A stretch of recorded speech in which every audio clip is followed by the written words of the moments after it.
pakko laittaa nyt kyllä vähän videokuvausta. No niin. Nyt lähtee. Perussuomalainen mies. Ja lantatunkiolla työskentelen päivittäin. Minulla pysyy talikko ja paskalapio kädessä. Mutta siitä huolimatta ajokoirat ja sijat on hyvässä kunnossa.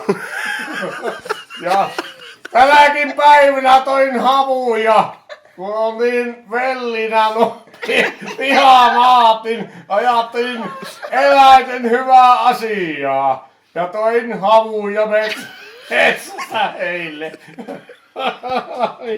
Mutta minä kun olen tällainen ehdokas tulevissa vaaleissa, niin minä ajattelin tälleen viskiryypyn jälkeen sanoa teille, että Jamessoni on ja vaalimainos yhdessä, niin sanotaan tällä lailla, että köyhät kyykkyyn perkele, äänestäkää tämmöstä miestä.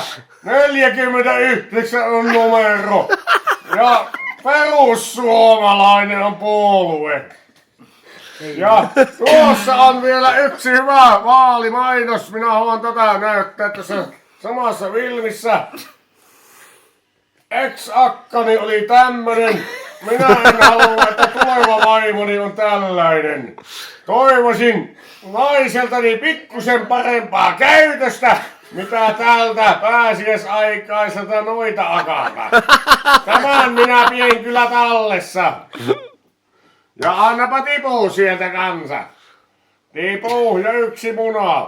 Niin ei voi olla parempaa vaaliehdokasta kuin numero 49 pääsiäisenä tehty tämä vaalimainos ja parempaa en pysty.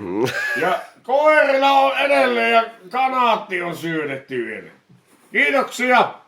Tämä kuulustelun loppu tähän.